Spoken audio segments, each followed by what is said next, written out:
Vse vas prijazno pozdravljam, tudi vse, ki nas živo spremljate v živo. Prisrčen topel pozdrav iz centra teorije zarote, od tamer, kjer prihaja resnica. In bom rekel, tale naša srečanja so v bistvu izobraževalna. Izobraževalna v tem smislu, da jemljemo samo iz dejstev, iz materialov, ki jih objavlja država, ki jih objavljajo uradne ustanove in ki naj bi bile zakonite in resnične. Vendar, ko človek enkrat to objavi v enem drugem kontekstu, je takoj, bom rekel, spodkopava državno varnost, je nevaren za družbo, je ne vem kaj. Tako da si lahko marsikaj okoli tega predstavljate. Torej, 197. srečanje Društva za srečno življenje Belis. Danes je 15. marec 2025. Z vami sem ta večer Mihael Belis. Prihaja tudi predsednica Iviljana Belis nekoliko kasneje in pa po zaključku srečanja si bomo še pogledali film Občina v glavni vlogi Al Pacino, ki bo zaigral to vlogo župana zelo goreče. Vendar pa gremo najprej na naš program. Takole današnji protokol bomo rekli, ali pa vsebina, ali pa uvod v 6 točkah. Najprej za uvod par besed, potem dnevni red sestanka in seveda prejšnjega zapisnika, za kar se naši tej zapisnikarici srčno zahvaljujem. Povzetek prejšnjih srečanj bomo pogledali malo, kaj je bilo, projekcija filma Občina in goreči župan, vloga organiziranega kriminala, malo bomo pogledali, o čem ta film govori, zato da, ko ga boste gledali, da boste razumeli vsebino.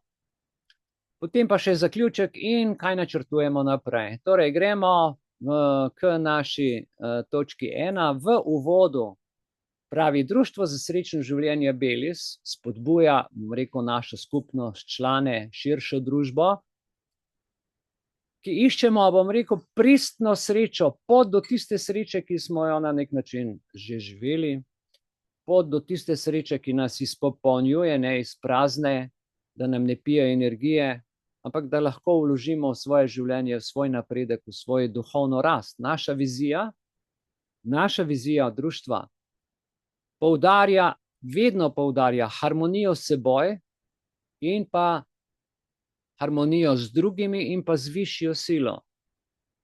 Potekajo naša redna srečanja, delavnice, razprave, to je to, kar imamo sedaj. In pa seveda to nas vse spodbuja, k osebnemu razvoju, duhovnosti in posebej v zadnje čase poudarjamo, bom rekel, etično kritiko družbe. Se pravi, moralo so čisti spridili, vse je inverzno, kar je bilo dobro, je zdaj dobro slabo in slabo dobro, vse so obrnili. Prav tako, bom rekel, smo aktivno prisotni na različnih platformah družbenih medijev, čeravno nas na marsikaterih koncih blokirajo, onemogočajo. Vsi vemo, kako je, to ste informirani, kaj vse se nam je dogajalo, ampak mi, bom rekel, razširjamo naše poslanstvo družno z vami in vi z nami, tako da gremo kot skupnost naprej, kar je zelo pomembno. Pa še nekaj za vse tiste, ki bi vas zanimalo članstvo, seveda je odprto za vse interesente, za vse zainteresirane državljane. Dobrodošli v Društvu za srečno življenje Belis, kjer imamo pač večplastno izobraževanje in po tem sistemu tudi delujemo. Člani, ki se včlanite, bom rekel, imate seveda tudi ekskluzivne vsebine, prejemate tedenska poročila in seveda imate tudi druge ugodnosti. Kadar človek pride, bom rekel, v nek pravni kaos, v neko pravno težavo, smo tukaj ljudje, ki se na te stvari spoznamo in si pomagamo potem, seveda v članski skupnosti. Tako da dobite dostop do virov, ki vam pomagajo, bom rekel, na poti iz tistega trenutnega kaosa, v katerem se znajdete, ki ga država nastavi kot past, da skušamo iz tega potem nekako skupaj povedati tem ljudem, ki so naši sodržavljani, morda celo tvoj sosed, ki dela na državni upravi in te z neko odločbo tolče po tebi, zato da dobi tisto svojo ubogo plačo, ker drugega ne zna početi. ker dela po navodilih, a ne, tako da dovolj žalostno je to. Vidite, to so informacije pod točko 3 članstvo, no in če pogledamo podrobnosti o prihajajočem sestanku, se pravi, naslednje srečanje, gledajte, je predvideno v soboto 22. marca 2025 s pričetkom ob 19. uri, tako kot danes, tako da tudi v prihodnje, prosim, vabljeni, povejte prijateljem, povejte članom, spodbudite jih, da v bistvu so stvari še vedno hude in zgleda, da ta podaljšan COVID kar noče videti konca. In bom rekel, za ta srečanja obljubljamo, tako kot ponavadi, bogate vsebine in člane, če imate čas, vas vabimo, da se nam tudi fizično pridružite tukaj na Petkovškovem nabrežju ali pa virtualno, tako kot sedaj, čist vseeno. Za vsakega udeleženca je pa zagotovljeno, da lahko seveda sodeluje, pripravi kakšno predavanje, pove svojo misel, svoje izkušnje ali pa težavo in potem to skupaj rešujemo. Hkrati bi se pa vsem zahvalil, dragi člani, vsi tisti, ki ste danes z nami in tukaj in kako drugače, ki podpirate društvo, ki prispevate finančne prispevke, ki prispevate tudi na drug način, bom rekel, ko prinesete kakšne stvari tudi društvo za to, da lahko funkcioniramo, delamo in skupaj ustvarjamo in se izobražujemo. Rekel, vaša radodarnost resnično pomaga, da smo še zmeraj tukaj, da naši programi delujejo, kar nam omogoča, bom rekel, da dosežemo še več posameznikov, ki iščejo rešitev v svojem življenju in ki iščejo, bom rekel, pot do sreče. Danes je ta pot zelo strma. In ko pogledamo po točko 2, dnevni red sestanka, najprej seveda, tako kot ponavadi, upam, da ste v naši pošti prejeli zapisnik prejšnjega srečanja in vas seveda zato zdajle vprašam, ali ima kdo kakšno pripombo na zapisnik, ki smo ga poslali, morda najprej tukaj. V redu, tukaj ni pripombe, na Zoomu ima kdo kakšno pripombo glede na zapisnik iz naše prejšnje seje, sklepov prejšnje seje. Ne? V redu, potem razglašam, da prejšnji zapisnik iz 196. seje, da je brez pripombe sprejet in tudi ta zapisnik bo šel v večni zapis in v arhiv. In še enkrat hvala naši Teji, ki tako vestno te zapisnike dela. To se pravi dnevni red sestanka, če gremo naprej. Vidite, danes, današnji dnevni red sestanka, bomo naredili, bom rekel, eno tako analizo, pregled celotnega pravnega sistema, kako funkcionira, in se bomo izpraševali o tem, ali se zakoni učinkovito izvajajo. In kako se to izvaja, ta učinkovitost? Ali skozi organizirani kriminal, ali skozi organizirano željo tistih stvari, ki jih ljudje dejansko potrebujemo. In ali ti zakoni ogrožajo ne državno varnost, ampak življenje državljanom. To je nocojšnje centralno vprašanje. Pravo in mafija. Druga točka, bom rekel, predavanje nocojšnja snov, ki bo podana, bo raziskovala presečišče politične oblasti in organiziranega kriminala, ter bomo razpravljali o tem, kako se lahko kriminalne mreže nevidno infiltrirajo v vladne strukture. To nam ni neznano, ampak nocoj bomo o tej tematiki posebej močno govorili.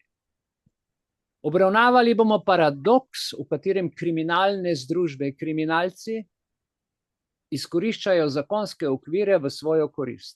Naj si bodo to gospodarske družbe, naj si bodo to gospodarske zbornice, ki čisto javno delujejo, naj si bodo to drugi vplivi, naj si bodo to županovi prijatelji ali znanci, vsak dela v neko svojo korist, namesto v družbeno dobro, za kar so postavljeni in kakor je pač ta družba mišljena.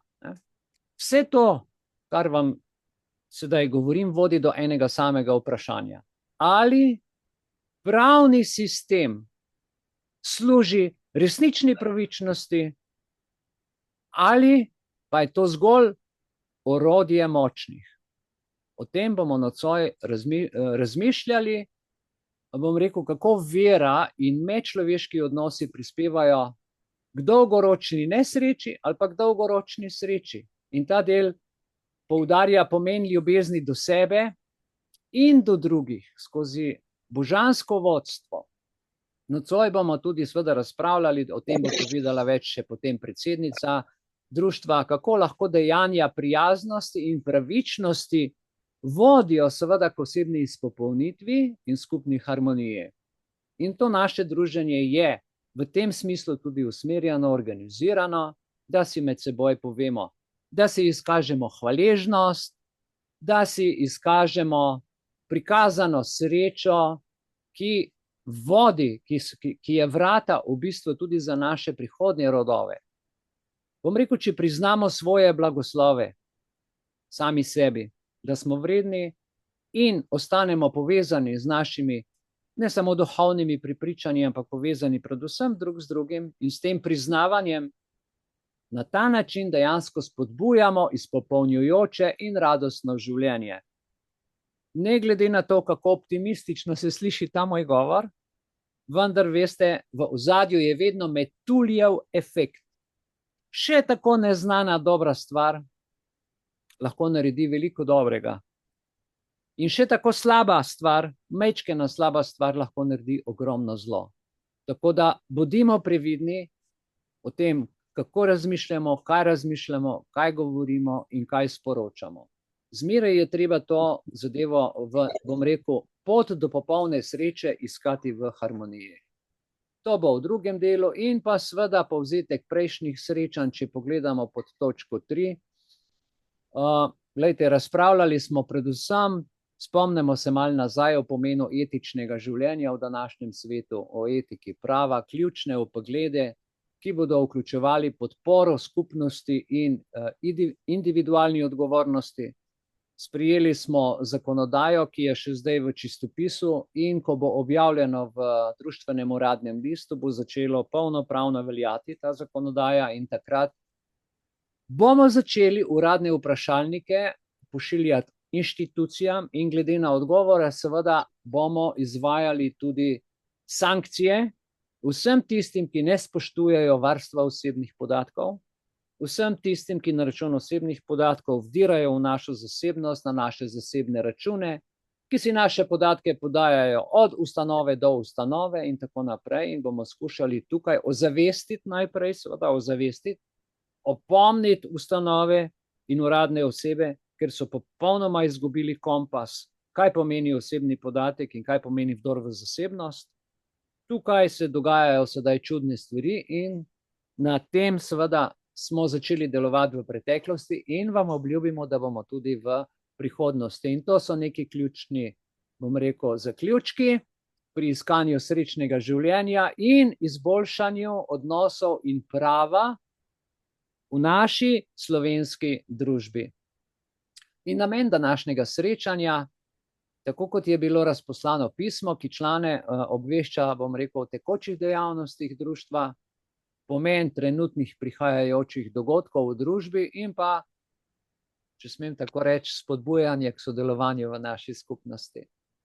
In člane vse prisotne, glejte, je treba pa opozoriti, tudi vam priporočam, če se s kom pogovarjate, na pomen rednih druženj, rednih sestankov, rednih kontaktov in društvo Belis tukaj je ena taka rdeča nit, vezna nit, vsaj za tiste istomisleče ali pa za ljudi, ki bi želeli izvedeti kaj več, ali kako drugače priti do informacij, seveda vabljeni k razpravam in tukaj nudimo razvoj spretnosti, rekel bom tudi širitev znanja in tistih informacij, ki jih jaz kličem uporabne informacije za vsakdanje življenje. In to je v bistvu tudi namen današnjega srečanja, predvsem skozi projekcijo filma Občina in Goreči župan, ki ga bomo danes pogledali.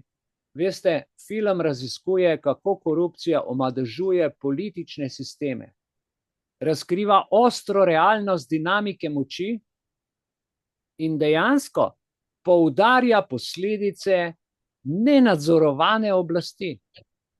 Ko ljudstvo izgubi nadzor nad oblastjo, takrat oblast podivja. Kako imamo že tisti pregovor? ko očeta in mame ni doma, miške plešejo. Kako je že bil tisti pregovor, če se spomnite, ne? Ko so otroci sami ostali doma, ne? In ti politiki so eni majhni otroci, mora jih ljudstvo nadzorovati. Drugega ni, ker vidimo, kako se obnašajo.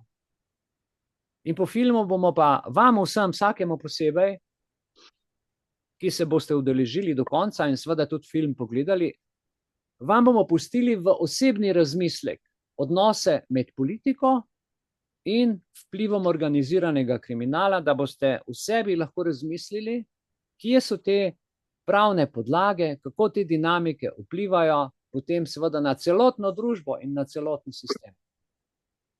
Ponavadi je tako, da delajo v skladu z zakonom in vsa kriminalna dejanja zanikajo, ne? Ker imajo zveze z sodniki, zveze s tožilci, seveda se potem se to pomete pod predpražnik, vtakne v predal ali pa stvari zastarajo, ker je to potem seveda pravno. In moje vprašanje je, ali si je pravo izmislila mafija, ker mi normalni državljani, zakaj bi rabili pravo? Mi živimo svoje življenje. Ja, no, to so te ključne stvari. Veste, film je sprožil pogovore o družbenih posledicah kriminala in vladanja. To je film iz leta 1996, ampak glejte, gledalce je pritegnil ta avtentični grob, direktni prikaz, ki obravnava v filmu vprašanja, to gorečnost, da bi nekaj dobrega naredil in te potem, bom rekel, strukture, ki so konstantne, organiziran kriminal, ki je konstanten, a ne, tile, ki so izvoljeni funkcionarji, pridejo začasno in jih potegnejo, ne, z znanimi metodami v kriminalne dejanja. Tako da, ko si enkrat politik, si avtomatično postaneš del kriminalne združbe. Hočeš ali nočeš, ker je sistem tako narejen. No, to vam bom pustil nocoj v razmislek. In pa seveda, kakšna je pa sploh vloga organiziranega kriminala? Jaz sem se vprašal, ali je policija združba organiziranega kriminala, ali je samo pod vplivom organiziranega kriminala. Glede na to, veste, da je policija zasebni sektor, ki ga seveda, tako moram reči, ki mu država, torej policija je organizacija, tako kot smo mi, to je eno društvo, ki ponuja varnost. In država je pač to društvo teh varnostnikov, ki jih pa mi imenujemo policija, a ne, jim je dala neke zakonske dolžnosti. Tako da vam danes sporočam eno novost, zato da si boste zapomnili, torej policisti niso uradne osebe. Uradna oseba je funkcionar, ki je izvoljen. Policisti so zakonite osebe. Zakaj? Zato, ker delajo v skladu z zakonom, ker jih država pooblasti z zakonom in to niso nobeni funkcionarji, ampak morajo delati v skladu z zakonom. Kaj pa zdaj to pomeni? Če velja zakon za vse enako, potem se dajte s temi ljudmi pogovarjati, ker za nas velja zakon, oni niso nič več nad vami, on samo službo v okviru zakona upravlja. Nima pa oblasti nad vami, zato ker zakon je pod ustavo. Če ravno se postavljajo nad ustavo. Tako da naj vam bodo te stvari jasne, ko vam bodo prezentno, ko boste skozi to preželi to dejstvo, se boste lahko s komerkoli mirno pogovarjali in ga postavili pred sodišče in pred vprašanje, zakaj vas je recimo ustavil, če nima sodnega naloga? Bo rekel v skladu z zakonom. Ja, tako kot je v ustavi, v skladu z zakonom. Kaj pa zakon v ustavi pravi? Kdaj te lahko nekdo ustavi? Kdaj? No? Morda kdo ve. Kaj je tisti zakon, ko te lahko nekdo priišče, ustavi ali pa vstopi v stanovanje? Ja, pa sodni nalog je ena stvar, sta pa še dve stvari prej. V skladu z zakonom pomeni, seveda v ustavi piše, kadar so izredne razmere, kadar je vojno stanje in kadar si seveda v kriminalnem pregonu. To je pa, kar si ti Danica rekla, kadar je sodni nalog. In če na cesti ni, in če si na cesti in te policist ustavi in te trije pogoji zakonski niso izpolnjeni, te nima kaj ustavljati, te sploh ne sme pogledati, te sploh ne sme identificirati. Ne pa to, kar ta kriminal danes počne. Okay? To, da boste vedeli, da so stvari zelo enostavne, tako enostavne, ko jih razumeš, da jih tudi policija ne more več razumeti, zato ker oni tako delajo, oni so tako navajeni, ker smo jim mi to dovolili. Zaradi našega nepoznavanja ustave. Ker če država 300 ustav natisne, 300 pri 2 milijonih prebivalcev, pa veste, da nimajo interese, da mi karkoli vemo iz ustave. Zato jaz že 5 let reklamiram, poudarjam, natisnem za minimalne stroške ustave, ker je ne moreš v knjižnici več oziroma v knjigarni kupiti, ko včasih si to lahko kupil. Dobro, to je, gledajte, kar se tega tiče, te globalne perspektive in današnje sporočilo, ki sem vam ga poslal, študije primerov iz večjih mest, ki jih boste videli, bom rekel New York, London, Pariz, Ljubljana in pa seveda druga mesta po svetu, ki so še bolj kriminalna in tako naprej, ampak vzemimo to linijo, ki nam je prezentna. Preučevanje organiziranega kriminala v mestih, kot sta London in sploh New York, omogoča vpogled, bom rekel, v neke skupne značilnosti, v neko rdečo nit, kako kriminal vpliva na globalno politiko in vodi v sistemsko korupcijo. In mislim, ta COVID je bil izjemno dobro organiziran kriminal po celem svetu, tako močno vidimo, kam smo prišli in kaj se dogaja. Lejte, mednarodna partnerstva pri kriminalnih združbah so ključnega pomena pri prikazovanju njihovih očitnih skupnih prizadevanj.